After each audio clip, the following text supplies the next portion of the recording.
so to see more people is coming. But I couldn't understand. You understand? Most of it, not everything. I think it's very nice that he decided to do this. I mean, it's very fast. You see how he speaks to us, but you still can get the whole of it. It's very good idea. But they should. So they're mainly astrophysicists as well. So because I explained probably if I explain too much, so about the dust and so on. So I explain very in detail. So let's see if it's too boring or so. You can do it just the level that you want. I mean, but usually there are lots of students. They are not here yet, so we don't know this way. Yeah, but usually also for the director, you get here all the people from administration and all the engineers that never come to the talks, and so that's why you get more people in that. But I think maybe 1 minute more we start. Usually it's a bit more complicated.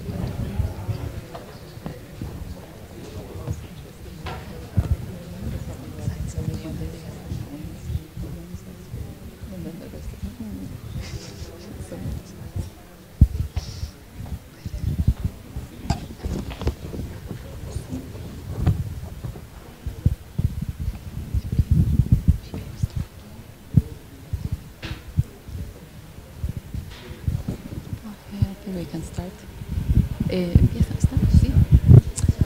Okay, so thanks for coming to the seminar. I think we may start now. And it is my pleasure to introduce the speaker today, Dr. Melanie Köhler. And Melanie and I met each other last year. I was doing a 3-month stay at the Queen Mary University of London, and she was a postdoc, a Marie Curie postdoc there. And she was visiting, she arrived yesterday in Granada, she's visiting for a week of holiday, and she kindly and very enthusiastically, I have to say, agreed to give the seminar in such a short notice. So we thank her for that. And so we'll go with her resume. She started university studies of mathematics, physics, education, and sociology from 1995 to 2001 at the Westfälische Wilhelms Universität, Münster, okay, in Germany. Then in 2001, she got her degree for high school teaching in mathematics and physics at the same university. In 2006, she got her PhD at the Institute for Planetology at the same Münster University, and her thesis project was dust in the solar system and in extrasolar planetesimal systems. And her supervisors were Mann and Jesberger. Then she did a 4-year stay as a postdoctoral researcher at the same institute till 2008. And in 2008, she moved for 2 years to the University of Missouri at the USA.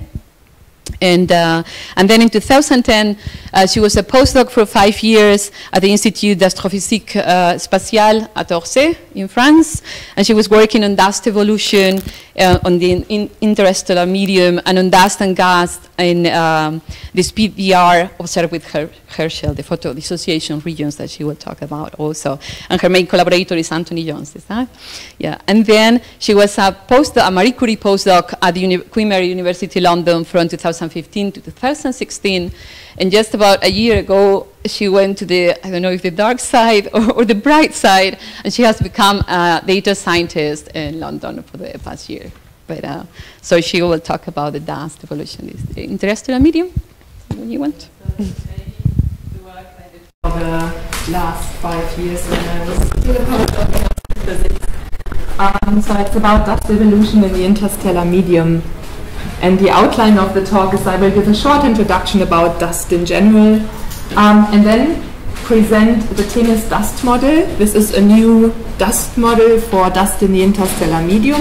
It's not only including more realistic material compositions, but also it includes the evolution of dust in the interstellar medium, which is very important to explain the observations. It doesn't only explain the spectral energy distribution, but it also explains other phenomena like the cloud and core shine, and also other phenomena, but I will only show these two today. When I worked in London, I started to look into protoplanetary disks and see how dust is evolving into these regions, into even more denser regions in the interstellar medium towards protoplanetary disks. And I will show what we found about how this dust growth changes the spectral energy distribution. And if I have time, I'm not sure, we will see, I would like also to talk about photodissociation regions. I worked on mainly observations with Herschel, which is not only about the dust, but also about CO observations or gas observations.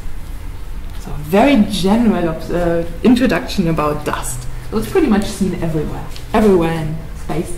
It's about 1% of the total mass. It absorbs the stellar radiation and it heats the gas.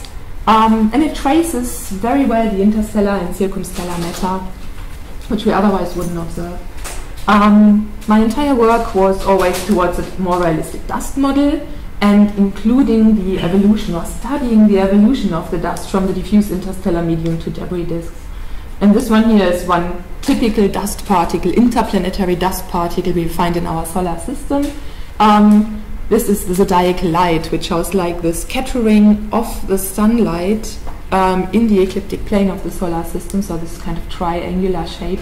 We would see this pretty much every night if we wouldn't have so much stray light, but we don't anymore, pretty much. Comets, of course, we see dust in our solar system, but we can also see the dust around other stars.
And but then you can form the dipoles in the way you want, pretty much. So you can form every kind of dust grain you want.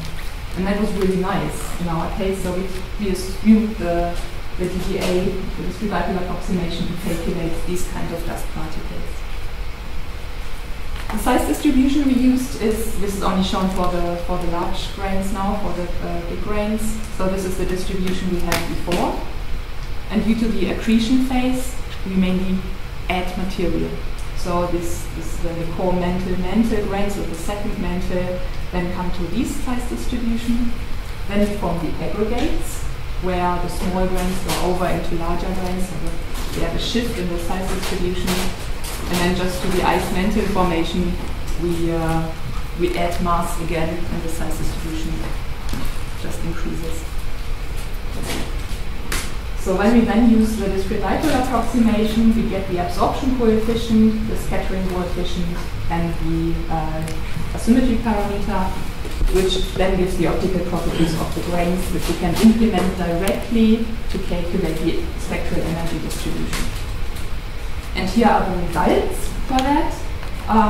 The comparison here, I showed the old data we used, and I explain later why we are not able to vary that very much. So this is the original result with the small grains and the big grains forming the long wavelength emission.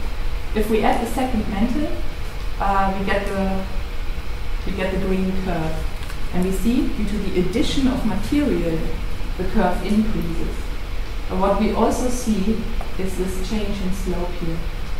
We see this steeper curve because we added this hydrogen-rich amorphous carbon on the surface of the grains, which results in this steepening of the curve. In the next step, we calculated the aggregates, And we only see we have a change just shifting to longer wavelengths because larger grains are always colder than smaller grains. So therefore we have this shift in temperature, the shift in the SED due to the temperature. And when we add the ice mantle, we mainly only increase the size of the particles. So we increase the emission in total increases, and we see a tiny little shift in the temperature level. It would be brilliant to now go and say, okay, but we have variations in the mantle thickness. How would this result in here, especially when we add the second hydrogen-rich mantle? The problem is these three curves I showed here took about 2 years to calculate, and it would be absolutely brilliant to do different kind of grains, but it would take so many years to calculate it that we didn't do this at the end. As well, if we would assume that these particles grow even larger to 8 or 16 monomers or constituent particles, then the calculations again would take so long that we didn't do it at the end and stayed with the 4 particles and this kind of structure. But what we found from these curves, if we fit this modified black body, we saw that the temperature from the original grains to the aggregates decreased, as it was observed in the denser regions in these filaments, as well as beta increases, again what was observed in the observations. And we also see this increase in emissivity, which was also observed. So this very relatively simple approach, due to this evolution of the grains, is able to explain the changes. Not up to for example in beta, not to a factor of 3 or something, but with these 4 grains, with this one kind of particle we formed, we are able to explain this shift. We also did radiative transfer calculations, so we formed a filament where in the center, in the dense regions, the aggregates are found, in the outer regions only the core mantle grains, so the accreted material on the grains is found, and the original diffuse interstellar medium curve on the outside. And again, with one type of particles, we were able to see that we have this decrease in temperature while we have an increase in this change in slope at long wavelengths up to an AD about 16. Here we probably have like larger aggregates forming, which consist of more small grains and so on, which we couldn't calculate. And now we look back at the albedo, and what we found is that was the old curve from the original core mantle grains, which fitted the diffuse interstellar medium, and this is now the albedo of the accreted and coagulated grains. And we saw there pretty much this increase, which was also observed in the denser region, we also observed from the coagulated and accreted grains. We went a bit further, so we looked a bit more in the albedo here in the near infrared. So from the original core mantle grains, we saw this relatively flat curve until about 8 micrometer. When we accreted the second material, we see this increase here in this near infrared region, as well for the aggregates. And we thought, if we see this increase, we have to see it in space as well. So we have to see it in the clouds as well. And this is what was observed in the core shine and the cloud shine.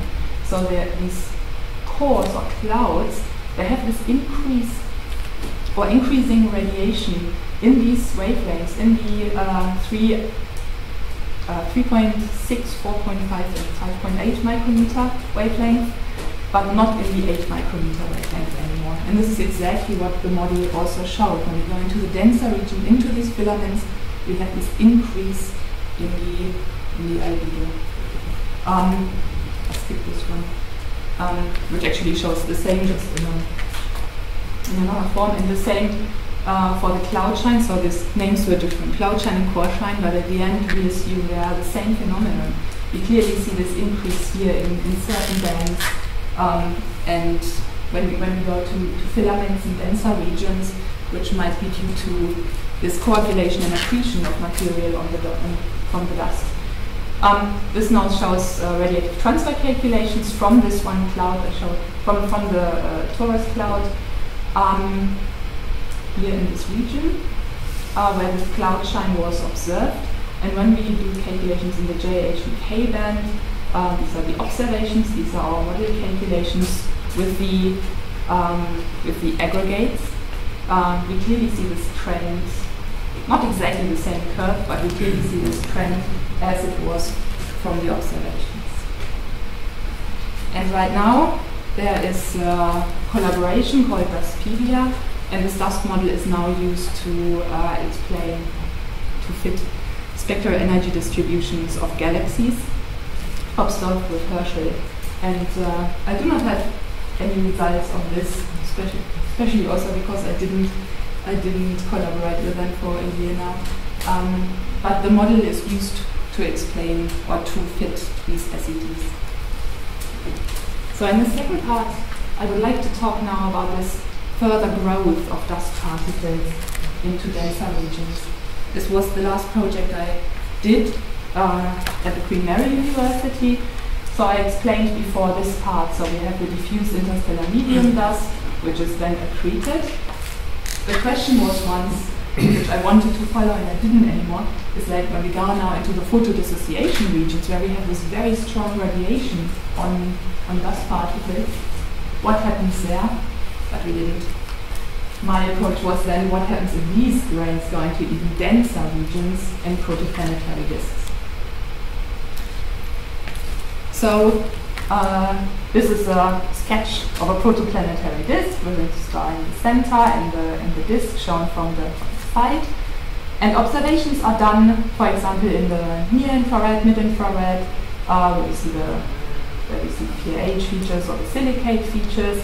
And this is observed warm dust, which is rather in the surface of the cloud, so it's irradiated by the star and it's heated, and therefore we can observe it in this wavelength range.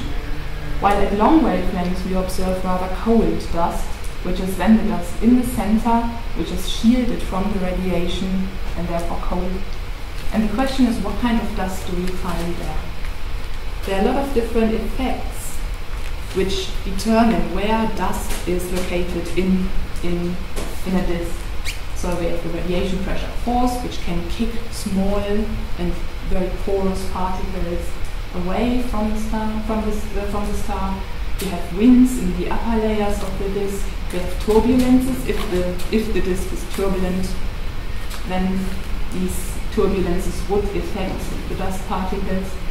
But in the main case, we have settling of dust towards the midplane, and then these particles would migrate towards the star. And this was something I looked into.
Towards the mid-plane of the disk. Is it very efficient? Is it not efficient? And I did very simple calculation actually. So I looked at the gravity versus the drag force. I assumed the Epstein regime, so that the gas is really affecting the dust particles. And when I look at the settling time, I see what is included in here is the geometric cross-section of the dust particle versus the mass of the dust particle. For a compact sphere, this is relatively simple because we have the size, the radius of the particle is square, and in the mass we have the volume, so the size Q, so it's 1 divided by S, easy. The problem is here, we do not have the same, we do not have a compact sphere, and therefore the geometric cross-section is a completely different one, which we can calculate depending on the fractal dimension of the grain, which is so-called. So actually the porousness, the fluffiness of these grains. So the more fluffy a grain is, it has a relatively large geometric cross-section with a certain mass, while with the same mass, the compact sphere has a much smaller geometric cross-section.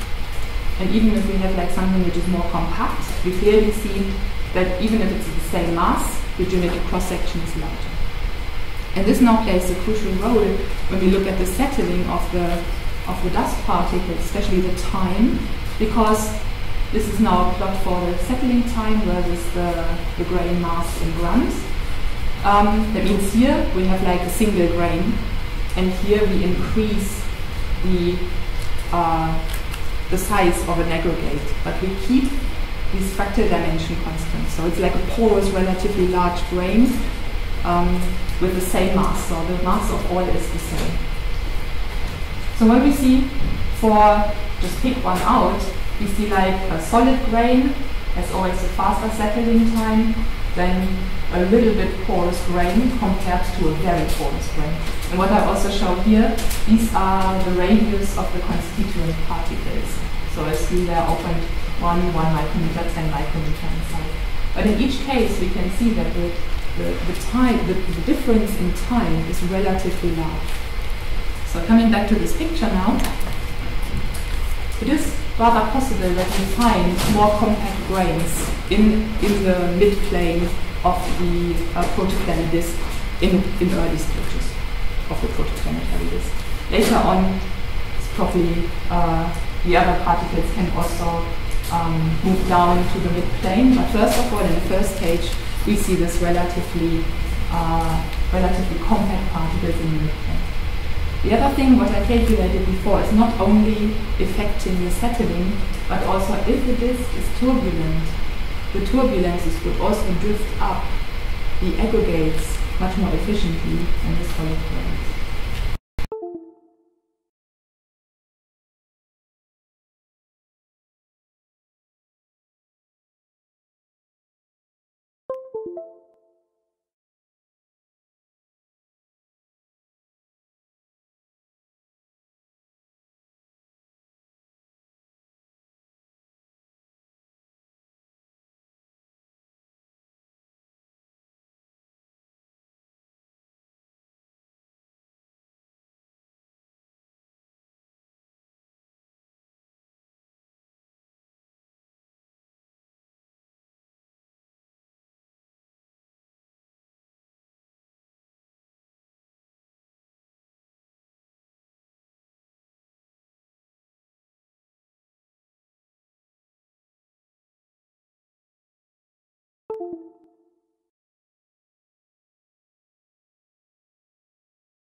So we see that the absorption coefficient is pretty much constant until a certain wavelength range.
steeper slope. More calculations we did was changing the temperature. So we only assumed 10 Kelvin at the beginning, but we also looked at 50 and 100 Kelvin. And we see that the slope change always occurs at the same wavelength. We didn't see any variation with the exponent. We didn't see any variations with the temperature. So it's clearly due to the absorption coefficient, and where this drop-off was in the absorption coefficient from 1 actually over to the slope. In protoplanetary disks, this slope is most of the time observed, while in the interstellar medium, this steeper slope is most of the time observed. So we are now looking into this region here. Where in space could we find a drop-off like this? Is it possible to observe this? And this is something my colleagues continue working on. So for the conclusions, so we developed this TNS dust model, which describes the observations in the diffuse interstellar medium successfully. For example, observed with Planck and Herschel. For the accretion and coagulation processes, we were able to explain the observations from this transition to the diffuse interstellar medium to these denser clouds and filaments. We could explain the core shine and cloud shine.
Smaller grains, coagulated grains, and the prediction would be that in dwarf galaxies you would see less dense clouds. Or could you maybe comment on that?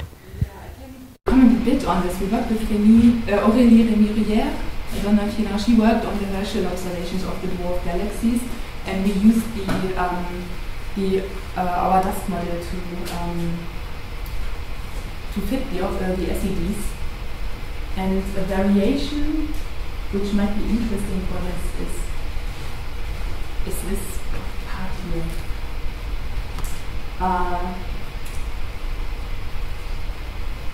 So we saw that there can be more or less carbonaceous materials in the gas phase, or in the dust phase especially. What we see here is that the slope here is also changing due to the so the silicate grains are these thicker lines here, and this is the carbonaceous grains. And we see here the slope is different. So if we would assume more carbonaceous grains, the slope here would change, can be higher or it can be lower, just on the dependence of how much carbon would be in the large grains. Or if there are even a lot of very small grains, we would even get from these ones emission in the long wavelengths, if this model is correct. But Aurélie tried this on the SEDs of the dwarf galaxies, and it didn't look too bad. I have to say, I don't know if you published the paper or not yet, I don't know. So you would rather say it's a type of grains that is different in opposite to the size of the grains. Yeah, so when you have excess, you wouldn't get this from the accreted material, since the slope is even steeper. So if you want to get this excess, it would only come from something where the slope is weak, and this would only be the large or small carbonaceous grains, which could change in abundance. It's an idea.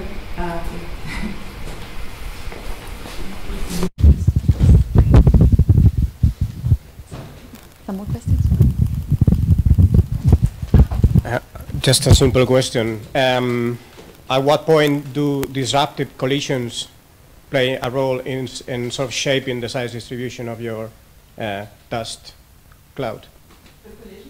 Yeah. So do collisions have any influence on the size you can reach or the growth you can have? Yeah, it's mainly the density. So and the time. So it's pretty much the density of the cloud. How many particles are able to meet and collide in a certain time. And the maximum we found for denser regions than the diffuse interstellar medium would be this four particles. If you would go into denser regions, then of course it's more likely that more dust particles or more single grains would collide and build larger grains. Another question is the velocity with which they collide. If the velocity is too high, they would rather break apart. So they would hit and break apart. What is in our favor in this case is this carbonaceous mantle again, because it works a bit like a glue nearly between the grains, and since it can be a bit more porous as well, it kind of takes this strong impact away.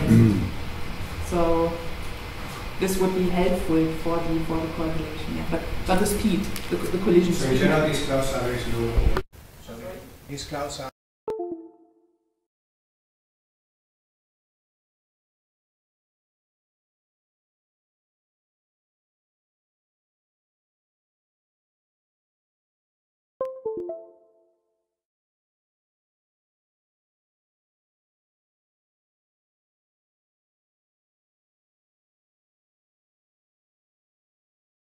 I looked at aggregates and collision speeds, and then how these particles first deform when the velocity is relatively small, and then finally break apart when you reach like a certain velocity. I can't remember.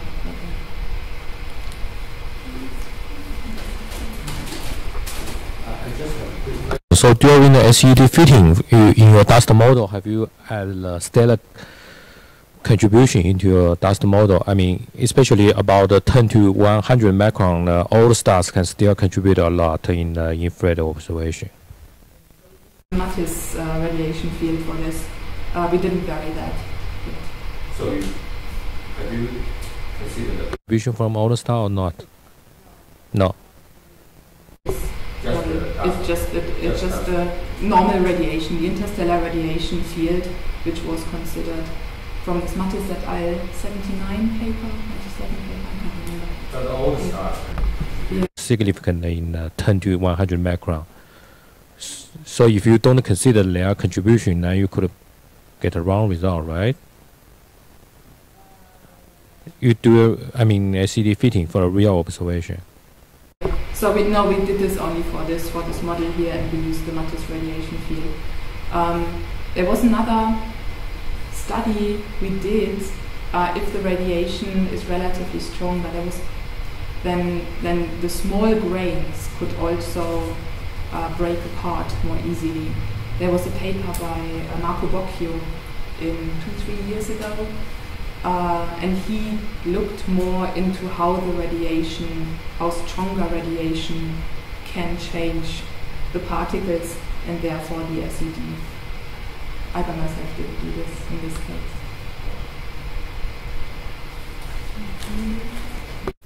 Thank you. Just a small question. Is it possible to compare these results with experiments done in laboratory? I don't know if the people at the laboratory are able to manage these small scales you are talking about. About it. So I don't know much about the laboratory measurements. All we do is take the optical properties from the laboratory measurements.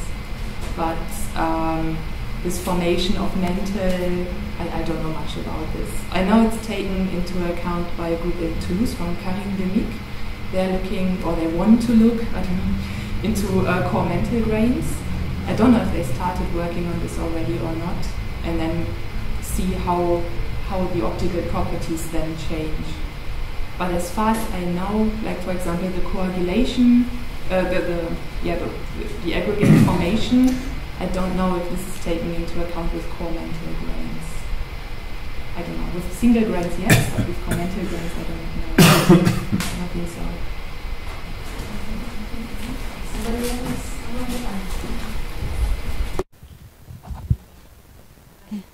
I am wondering about the temperature.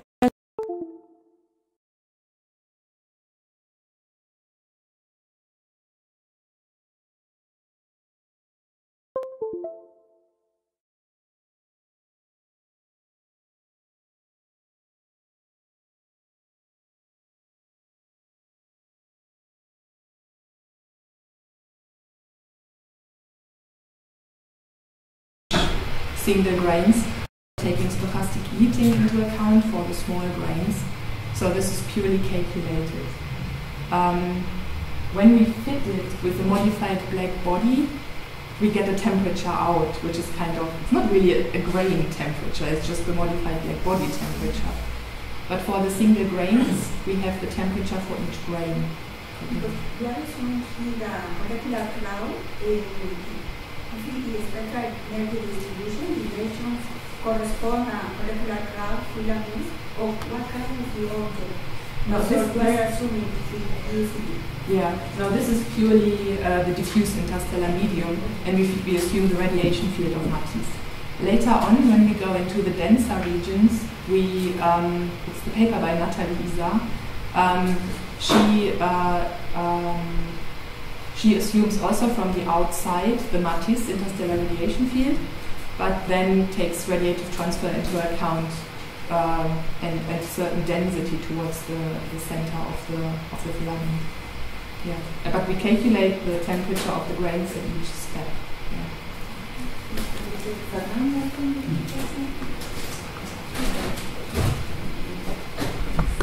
How do you compute the grain emissivity? In order to compute the flux, you need the grain emissivity. This is all we calculate with the knee theory or with a discrete dipole approximation. So we have the absorption coefficient and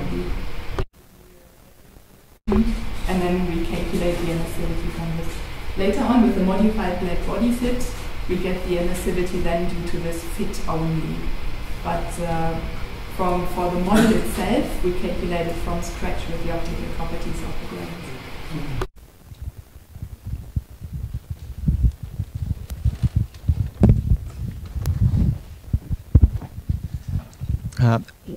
What's a time scale for the grains to growth? I'm thinking whether this is also can be applied to dust producer stars or shocking stellar winds. Question. So it depends pretty much on the density of the region where you are. I don't have 100% the numbers of density in my head. We assumed it was something 10 to the 3 up to 10 to the 4. I think we assumed 10 to the 5 times 10 to the 3. I'm not 100% sure. But in a certain time range a cloud would live, we were only able to form an aggregate with 4 monomers. Then, of course, if you go to denser region, it would be much faster. But in this very diffuse region, it would be hard to live. You could perhaps form a few dimers, just 2 aggregates putting together, but the chance that they really meet there is relatively small. Yeah. Is there any more questions or comments? So we thank the speaker again.